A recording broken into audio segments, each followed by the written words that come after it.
What's going on, everybody? Welcome to another episode and edition of the Fight Factory Wrestling Podcast, coming to you live from the Richard Lucas Chevrolet and Subaru studio right here in Matawan, New Jersey, aka Chop Studios, my own business. Come on down if you want to record any content, photography, videography, podcasts, live streaming, all that fun stuff. We do it right here at Chop Studios, and is brought to you by Richard Lucas Chevrolet and Subaru. They are responsible for pretty much the last 5 cars / trucks that I've had. So go check out my guy George and my friend Greg. They're all down there. They will help you out, hook you up with the latest model of Chevy, either your Silverados, your Equinoxes, or anything like that. But Dave Sturchio here. Where's everybody else? I have no idea. No. Tommy D under the weather, Chris Payne protecting and serving, and of course, Tommy Tequila is doing just that, serving you all the tequila in Boston. And I've tried to refrain from saying F Boston as much as possible with the baseball season rounding out, but F Boston. I'll just leave it at that. But we also want to let you guys know that we are being brought to you by the Stand Comedy Club in New York City, New York. It is a fantastic comedy club. The wait staff, the bartenders, the ownership group there, they are just fantastic people. And you really never know who's actually going to walk into that building because their lineup has been astronomically nuts the last couple of nights. I know Monday nights they do the Legion of Skanks with my guy, Big J. Okerson. They also have Mark Norman in there a lot. Dave Chappelle was there a couple weeks ago. The who's who of comedy, if you're into stand-up comedy, which I think we kind of all need right now as a country, is something to laugh at. So if you want, go check out the Stand Comedy Club in New York City, New York. And of course, our friends over at Savvy Seats. He is burning up the phone lines right now. Tommy Savvy, it's another Tommy in my life. I have about 7 to 8 Tommies in my life, and I think it's unfair because I get them twisted all the time. And when I'm trying to talk to somebody about Tommy, nobody knows who the hell I'm talking about. But Tommy Savvy is burning up the phone lines right now, trying to get me tickets to not only the Jets-Cowboys game, he's trying to get me tickets to the Giants-49ers game for my best friend's 40th birthday coming up. And he's also trying to score me some tickets for the Dallas Cowboys at the Raiders in Las Vegas. Yes, I'm going to Las Vegas. That ought to be fun. In fact, that trip to Vegas is the morning after No Thanksgiving. Yes, I know. I'm going to really burn myself out that weekend, and I can't wait. We're also being brought to you in part by MyFandom. Check in, mark out with MyFandom. With their brand new MyFandom collectibles, I'm telling you right now, it's the coolest stuff I've ever seen. I didn't think Josh was so savvy at this. Josh Chernoff is at the helm with all these new custom figures. Crowbar's prototype is out there.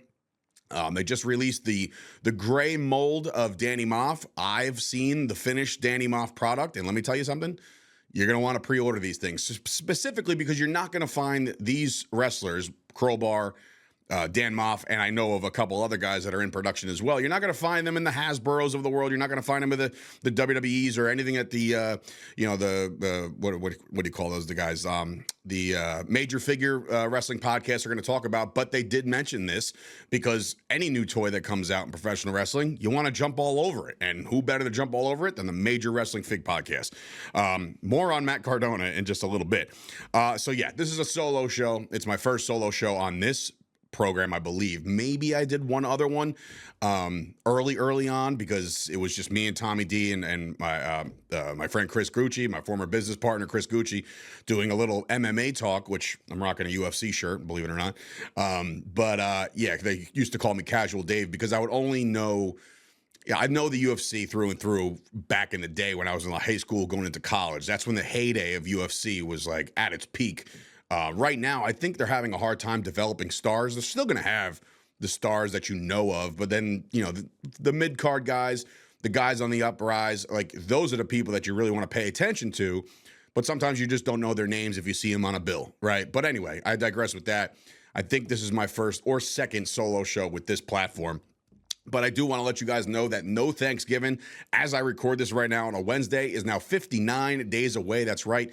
We are just under 2 months away from our 4th show. I know it sounds crazy. We crushed the 2 beach shows. We had a stinker in Staten Island, and right now tickets are moving for No Thanksgiving. Right now, I believe there's only 4 front row seats left. Second row, plenty available. The stage seating is dope. Go check out the stage seating. I think I released one of the seating charts or whatever, and anywhere you sit in that place is great. The acoustics are great. It's a classic venue. It's got some of the biggest historic names in music to ever go through there. And I think that having a pro wrestling show there was incredible because me and Chris Payne were a part of a couple with PWS, then come WrestlePro. And then I believe GCW ran there in 2018. But they no wrestling since. So it's been about 7-8 years since pro wrestling has been to Sayreville, New Jersey at the Starland Ballroom. So get your tickets now. Going over the card real quick. Headlined, obviously, by our championship match between Danny Moff and Joey Janela. That's signed, sealed, and it will deliver.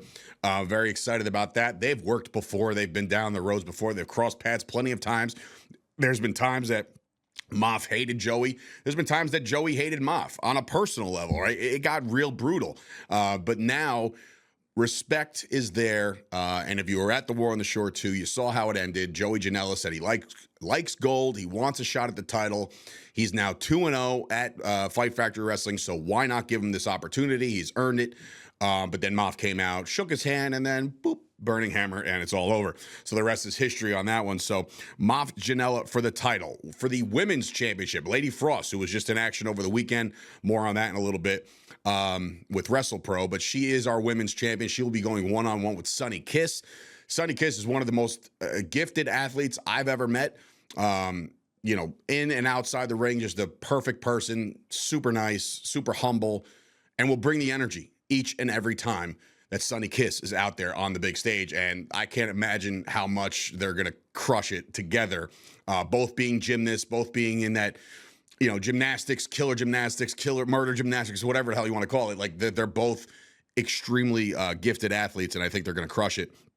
One more championship match on the solo front, and that's Chris Steeler going one-on-one with Steve Gipke. Now, look, these guys, believe it or not, go back a long time, all right?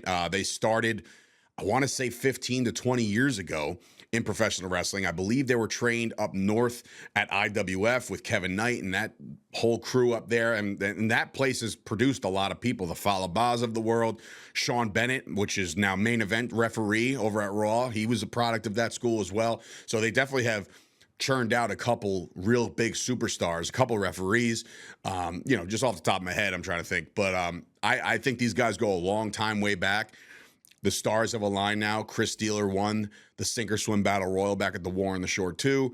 And then, of course, Steve Gipke goes one-on-one and defeats Ray Jazz to become the #1 contender. Bang, we're not waiting any longer. Let's let them go nuts at the Starland Ballroom. So I'm very excited about that. We will also finally crown our very first tag team champions, and the belts are in. Payne has held them, touched them, probably slept with them at this point because he's obsessed with everything that he's done for this company. And again, all praise to Chris Payne.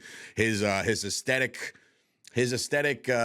gifted mind is definitely something that has really played a pivotal role in the development of the aesthetics of Fight Factory Wrestling, whether it be the set of the War on the Shore, the championship belts. He's got a mind for this stuff, and he's really put together an incredible tag team championship belt, 2 of them. So no, not one person going to be wearing one belt, but very excited about that. Right now, we've already announced the Now, which is Vic and Hale from ACW. People know them from ACW. They're the promoters over there. We've kind of started to work a little bit together as they've employed me to be their head commentator over there at ACW. So, look, they're also going to be coming off a tag team ladder match at ACW's Mischief Night, which is, I can't even imagine the shape they're going to be in after that. But hopefully they can recover within a couple weeks and get going in this match because they'll be going against the Rep, which, again, met those guys in 2018 down in Atlantic City. I've liked them ever since. I've been a fan of their work. They're no bullshit, right? They're just the gritty guys that really do give you everything they got every time they're out there. On the real, we are looking for 2 more teams. And I know that we've been saying this, but we really want to make sure that the 2 teams that we do book, we talked about tag team wrestling last week or 2 weeks ago, me and Payne did, about just what we're looking for in a tag team, how we want these guys to showcase, what we want these guys to look like, be like, have some lineage. We don't want to just throw a team together because I just don't like that, especially when you're crowning brand new and first ever tag team champions. You want guys that have been established. So we are looking for that. We don't mind the DMs. I know I don't. I get to as many as I possibly can per day, and there's a lot of inquiries. There was a lot of inquiries when I went to WrestlePro, and I felt bad. I really did. I mean, I can't tell you how hard it is to look at one of your colleagues in the face and say, we don't have room, because I know how I would feel if the other, the shoe was on the other foot and I'm asking people for opportunities and it's just not there. There's only so many matches. There's only so many things we can do. There's only so many people we can book. There's only so much budget that we could spend. So we just try to really narrow it down and get the best of the best on the card, which obviously I've been rolling down the names. You haven't heard a name yet that you're like, why are they there? We're really trying to up the ante as far as talent level. So we are looking for 2 more tag teams, and we're very excited to land those guys. Speaking of a lot of buzz that's been happening, if you watched NXT Homecoming last night, there was a lot of people on Twitter that took offense to a little of the NXT building and NXT, how they own TNA, and a lot of people took offense to that. One of the guys that put out a tweet was none other than Mike Santana, who will be headlining this show. He is our main get for this show. We truly believe that. Now, look, say what you will about the rest of the independent scene on how many people you can book and all the names and the Killer Crosses of the world. And there's a lot of names you can book out there. Mike Santana for us has been one of those guys that were there from the start, felt awful that he had to pull off this past summer's show. We want to give him that match that he's wanted, and he wanted TJ Crawford. TJ Crawford, once we presented it to him, he was very excited about the opportunity. So they're going to go one-on-one. Very excited about that one as well. What we just announced a couple nights ago is what I think possibly may steal the show. I don't like to do that because I don't really want to predict who's going to steal the show, because that's going to put a damper on the rest of the matches. But I will say Jordan Oliver, who is one of the fastest rising stars on the independent scene. You've seen him in GCW. You've seen him pretty much everywhere there is an independent show. You could see him at WrestlePro coming up this Sunday. He will be going one-on-one with WWE ID prospect Marcus Mathers. Now, Marcus Mathers just performed for us over the summer. He main evented the War on the Shore 2 against Joey Janela. So now you put these two together, and you're in for an absolute banger of a matchup. And I really, truly think that these styles clash perfectly to deliver one of the best matches of the card and of the night and maybe of the year. I know there's a lot of, the Rob Williams of the world. He asked, what was the match of the year so far? And my response to that was, it hasn't happened yet, right? And don't not discredit any of the matches that have already happened, because there's some out there on the independents that people are just like, that could top anything on TV right now. And I believe that. I truly do believe that. But I want to say that I think that these two have the opportunity. We started to get some comments in when we released the graphic, how this, the one guy was putting me over like, oh, chef's kiss, you're cooking. And it's not just me, it's all of us. We never make any decisions without at least 2/3 vote. And when I say that, when me and Payne can get on the same page, and the rest of the guys are all just kind of rooting us on, we're usually all on the same page when it comes to booking. Most of the time. There are some conflicts where I say I like this person or I like this person. We've booked other people in the past that we've kind of just not regretted, but just kind of like, that fell flat. But it's all learning curve, and it's all part of the bigger picture that is the Fight Factory. And I truly believe that we're on the cusp of really, really big things, and I think they're on their way. Last week we had in studio TJ Marconi. Very excited to see him go one-on-one with Ken Dixon. Ken Dixon is a brawler. He is your ass kicker on the independents. He looks the part.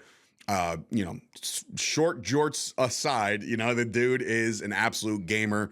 It's somebody that I just wouldn't fuck around with on the streets. I wouldn't be like, I would, if he crosses me the wrong way, I'm going to, that's one guy you probably don't want to do that to. And TJ Marconi is one of those guys too, because he's 6'4", 5, whatever, 6'6". He's a big dude.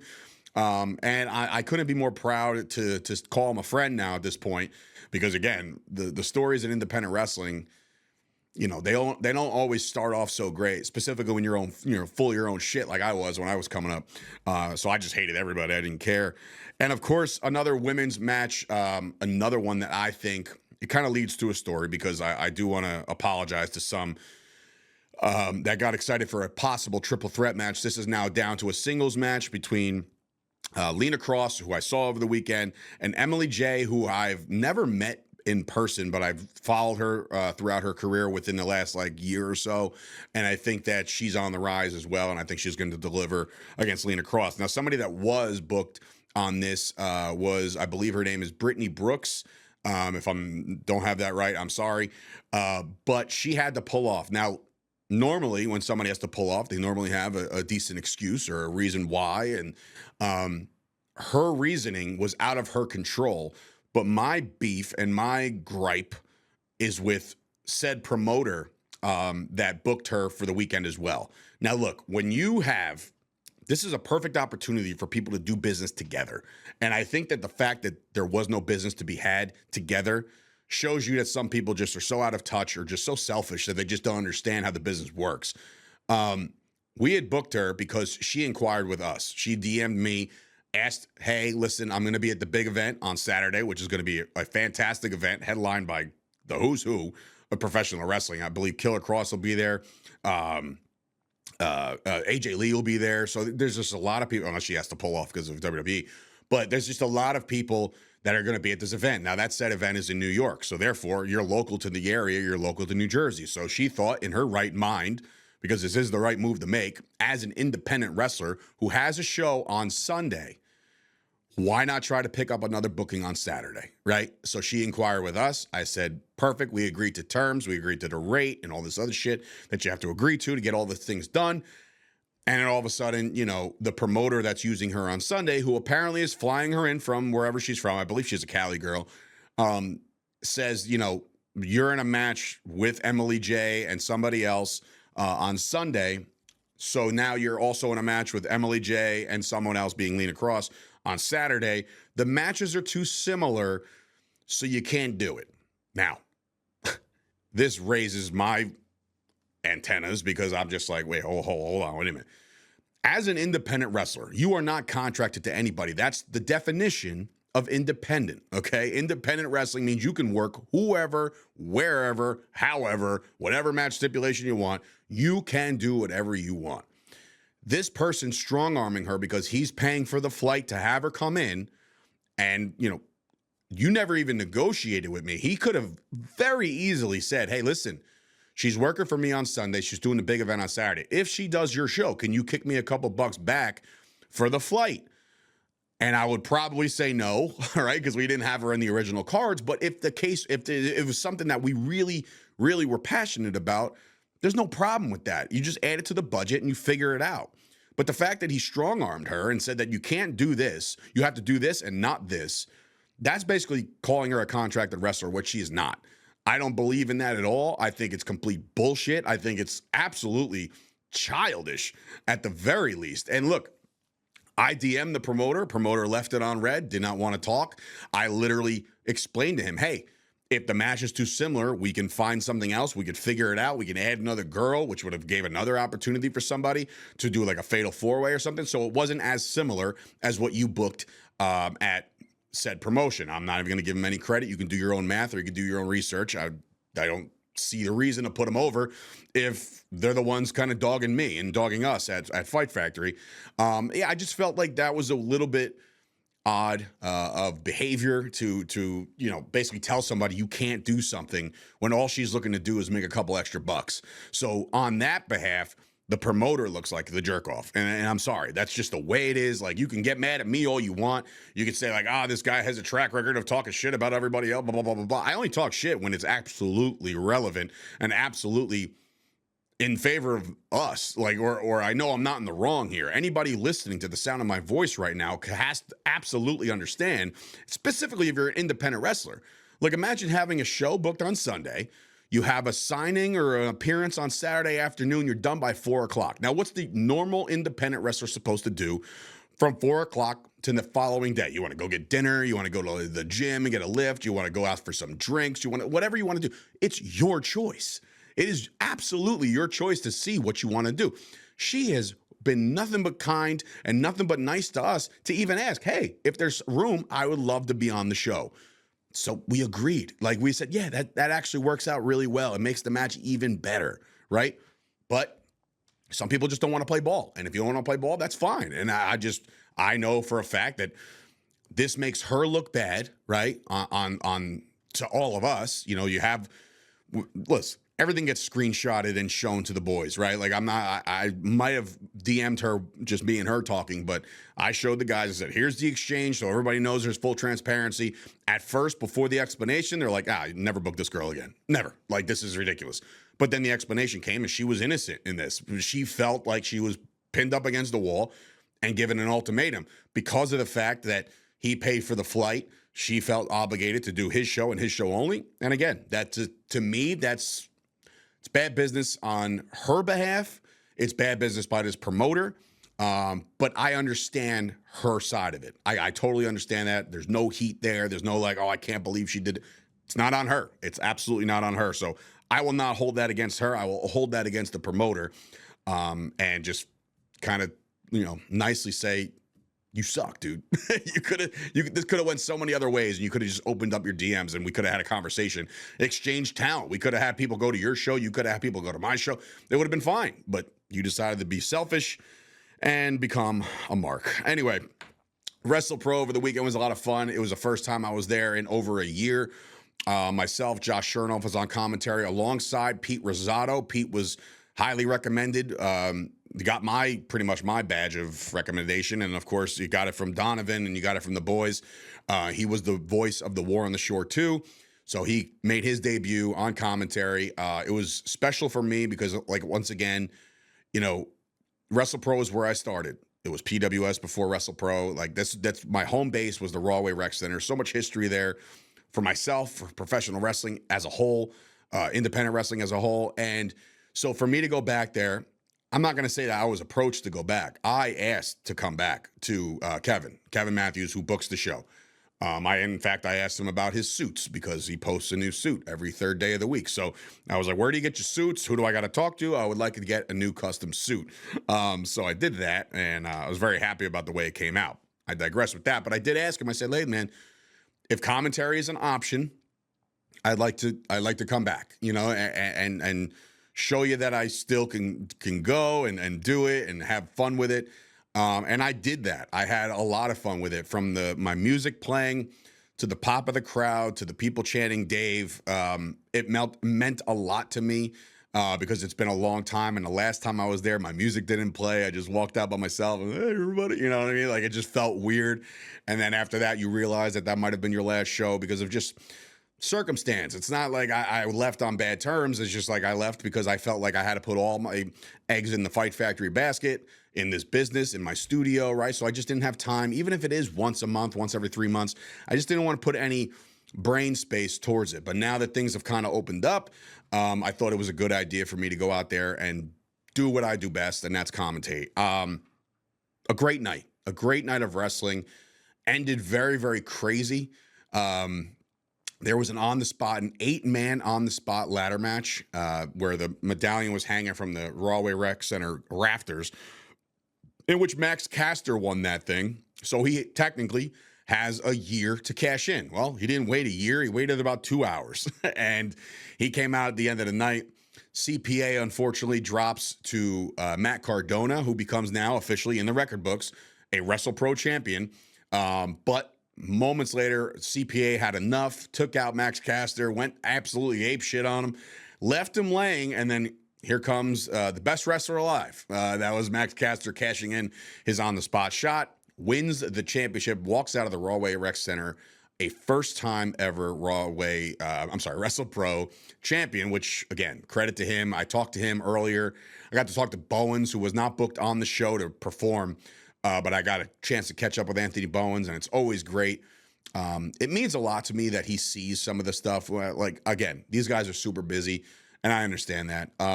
But when I was mentioning to him about all the stuff that I saw him doing with the San Francisco Giants, because I knew when he came in how big of a Barry Bonds and a San Francisco Giants fan he was. So, like, to see all of this, I told him, I was like, man, I couldn't be more proud of you and proud that you were able to do all this. And then he said a couple things that I was doing that I didn't know that he would know, right? So I was like, oh, that's really, to me, I was like, that's really freaking cool that he would even acknowledge some of the stuff that I was doing on a personal front. So that was awesome to see him. There was a big turn. Fala Ba turned on Steve Gipke, who is dark STG. Fala, you could tell there's a different kind of fire in Fala Ba's eyes. He also is one of the guys that it pains me not to be able to, like, just book him every show. Not to say that he's not going to be there in November. I just think that right now it's not in our card right now, but you know wrestling, man. Card subject to change. He wasn't booked in that Rumble until about maybe 3 weeks prior to the show, 4 weeks prior to the show. So, these are things that are negotiated over time and we figure it out. But Falaba has been going forever, and I think that this could be a run for him that could really, really benefit just Rahway in general, Rahway Rec Center, the union shows, everywhere. Just Fala should be everywhere because he's that damn good. One of the best big men I've ever seen work. I've worked him in the ring plenty of times. He let me spine buster him one time where it made me look like I was the strongest man on earth, because that dude is over 400 pounds. And when he jumps, believe it or not, he can jump. He got ups. The Panda Man from Pandaland can fly. And he made me look like $1 million, feel like $1 million. So I was very excited to see his turn. I can't say enough about Zach Gowen. I've known that guy for a long time, the PWS days. Here's a guy that, Christ, I sound like Collinsworth. Here's a guy, but no, seriously, here's a guy was the unfortunate one leg. And for somebody to say, yeah, that's cool, I'm not going to let it stop me. A lot of people would be discouraged. Most people would be discouraged on chasing any kind of physical dream. This dude keeps going out there time in and time out and keeps showing out and could work better than most guys with 2 legs. And I'm not just saying it as a tongue-in-cheek haha. I'm saying it because it's true. And he couldn't have been nicer. I've seen him. I haven't seen him in a long time. It was great to see Luke Hawx again, the Southern Stomper, bro. He is one of my favorite guys on the independent scene. What he's doing with Wildcat down south is just awesome. He's just a good dude. He's always been a good dude. He was very helpful and beneficial when I tore my ACL in teaching me how to, certain things of the upper body. Obviously, he's got the shirt that says huge fucking arms. Well, where do you think these came from? They come from Luke Hawx. But no, he's just been an awesome dude. And he was in that ladder match where he was just flying around and talk about, I think he's been in the business now for 26 years. And now he's got a prominent acting career. He's basically been a stunt double and or an extra or an actual character in some of the biggest movies that you've seen that you probably don't remember. Pretty sure he was in the last Wolverine movie.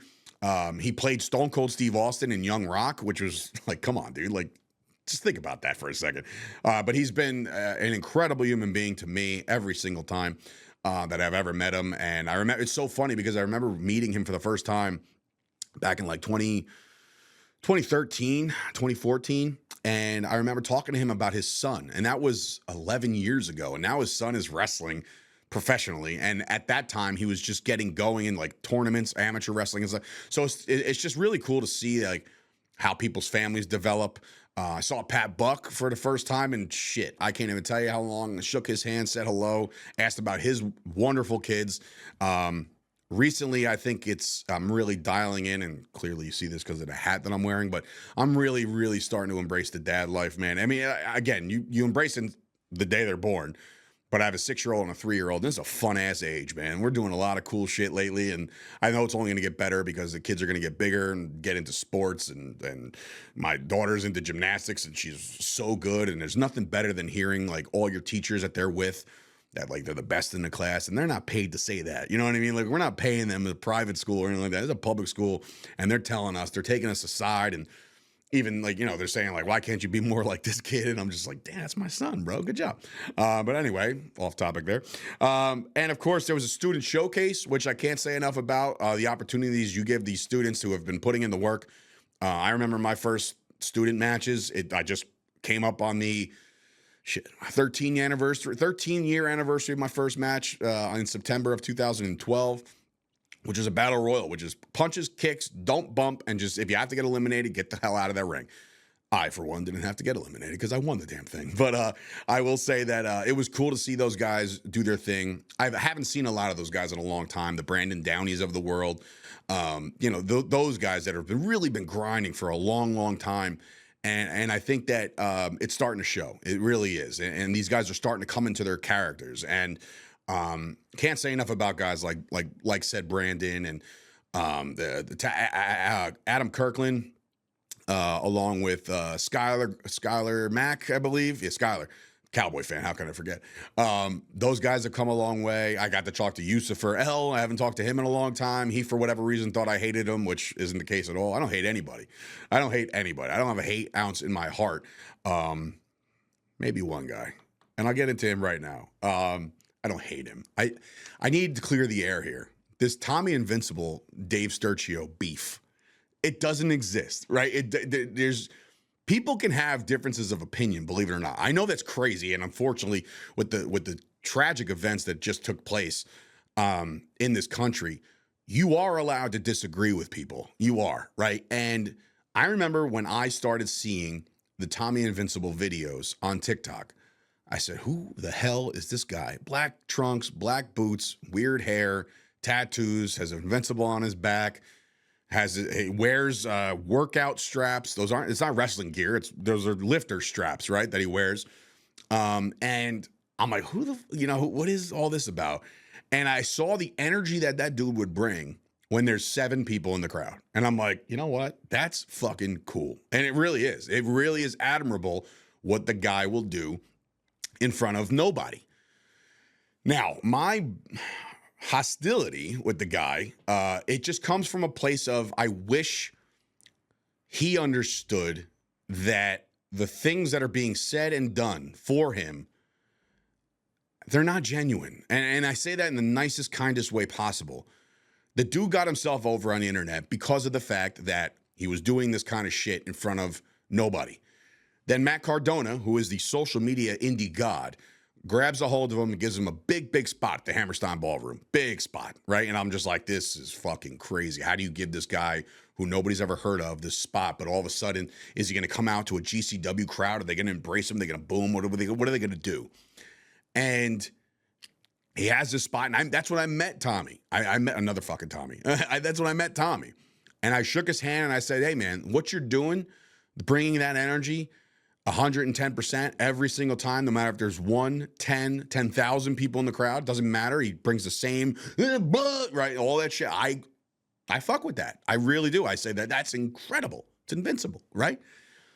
But when you get that spotlight, and I've been there, not to his extent, but like in 2012, when I was able to sell a whole bunch of tickets to a wrestling event, and I felt like I was the next big thing in the city of Woodbridge and Rahway, right? Which is not big at all. But in your mind, you start thinking like, whew, damn, dude. Next step, WWE, right? And it's clearly not the case. Now, because he got fluffed up so much, he started to have grand expectations. And the issue is his followers, his cult-like following, because that's exactly what he has, they started to not only buy in, but they were encouraging it. And that's not fair because it's unrealistic possibilities. Am I saying that this guy's never going to make it to the big stage? No, I can't say that because God knows how many people who have put the time in and worked their way to the top and they get to where they want to go and they make a big, big career out of just, remember when I was in this, now I'm here, right? That happens. It absolutely happens. But people started bringing him up. John Cena puts up an Instagram post where it's just his fucking back. Goes right to the dude's head where he's like, oh, John Cena knows me. Well, that must mean John Cena wants to wrestle me at WrestleMania or SummerSlam or whatever the fucking case, or one of his last matches. What? Right? And then Randy Orton needs an opponent for WrestleMania. He starts putting out videos. I'm going to be the opponent for Randy Orton. Randy Orton, you need an opponent? Look no further than Tommy Invincible. What? Again, I'm not trying to be a dick, but now you have people commenting, go get him, Tommy. Yeah, you versus Orton. I would go see you for that. I would go to that. They're behind this movement, and I understand that's what it is right now because in 6 months, who knows if this is even going to be a thing anymore. But you're feeding into this, like if he has like a cup, like I got a coffee cup, right? Here's my coffee cup. And when he got the Cardona call, it was like right around here, right? And then when he gets the Triple H shout out on a McAfee show or some shit, he's up here. And then he gets shouted out by some other comedian, he's up here. Now it's overflowing because his name is being brought out from the who's who. You're telling me you don't know who Tommy Invincible is? He is an internet sensation who has, again, his finishing move is an RKO. His comeback is a bunch of knees like Triple H into a you can't hurt me. Like, you've literally made a mockery. If I did this in 2012, Pat would have kicked my ass. And I'm not fucking playing with you. I would have gotten written off completely if I would have acted the way he's acting. But because it's the joke and because it's funny to most people, and they're not laughing with him, that's the problem. And I see him sitting with some of the stars at WrestlePro. He's sitting there with Bowens and Castor and CPA and all this other shit, and he's just mingling with them. But again, not one hello. I wasn't going to go out of my way, right? They're just, I don't need to. I said hello to my friends. I don't need to say hello to everybody, right? And I went on commentary, and I decided in that match, I was like, you know what? I've never been a heel commentator before. Let me try it.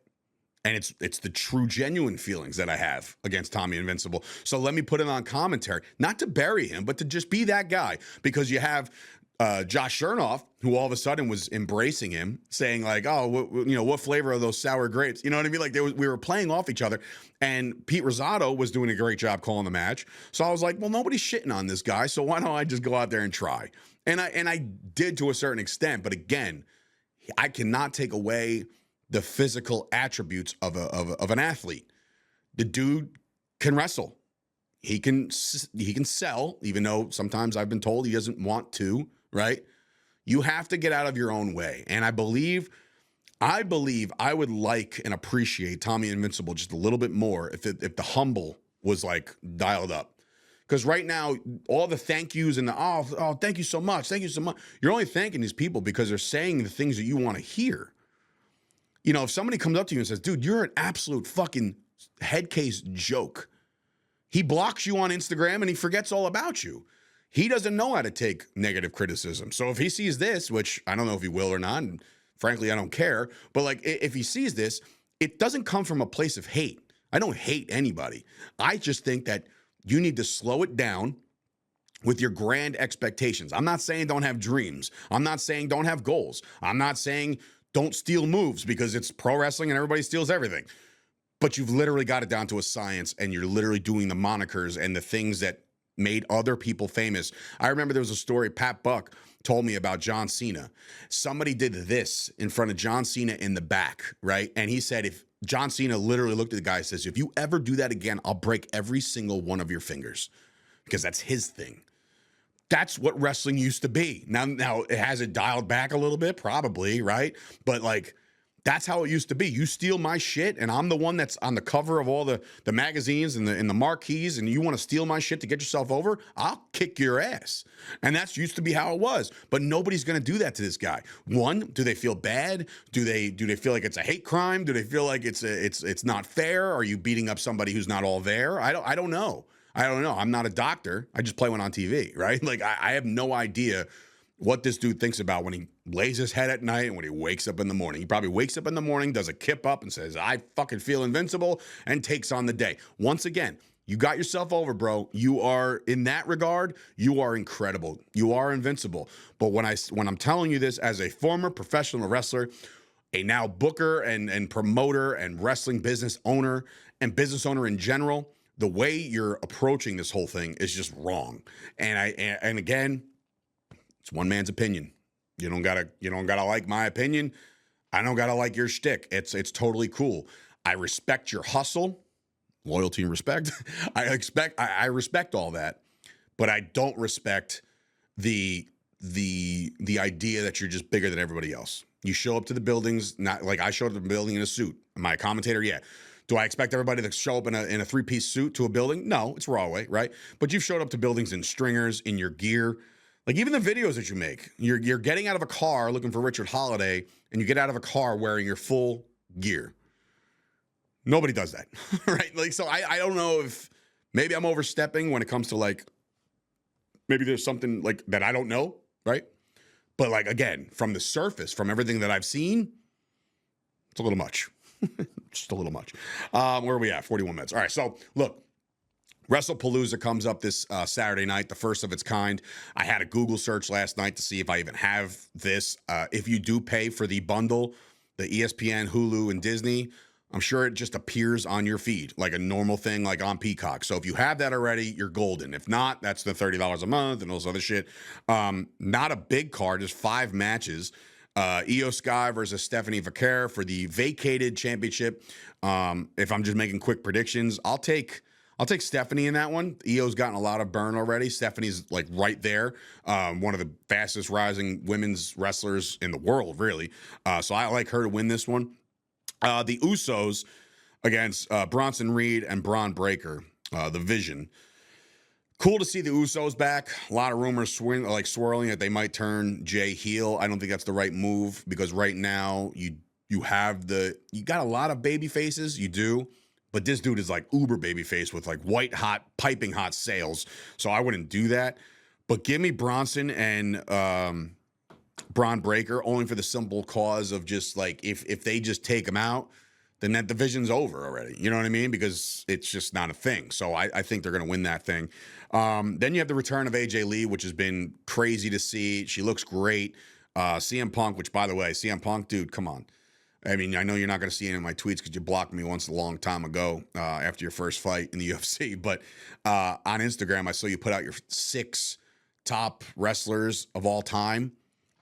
You left Shawn Michaels off of 6 wrestlers of all time. What are you doing? What are you doing? I'm sorry. Look, this happened when I first came into wrestling, when Pat and the trainers at Creative Pro New Jersey would ask, who'd you like growing up? The typical response would be me saying Shawn, somebody saying Bret, somebody saying Stone Cold, somebody saying Goldberg, somebody saying Hulk Hogan, whatever. It's the people that are like, you're telling me you've never seen a Shaka Tozawa match? And you're like, what? Right? And then you're like, oh, well, he went one-on-one with Nakajumi Cesaro. And you're like, who? Right? So the casual wrestling fan, and I don't want to call myself a casual because I watched wrestling since 1991. I just never got into the Japanese wrestling. So when Punk starts throwing Japanese wrestling names out there, it's really not for the Barstool audience. It really isn't. Like, you're just showing that you're like, I know more than you. Congratulations. When people did that in the first 2 days of class, I was just like, dude, stop.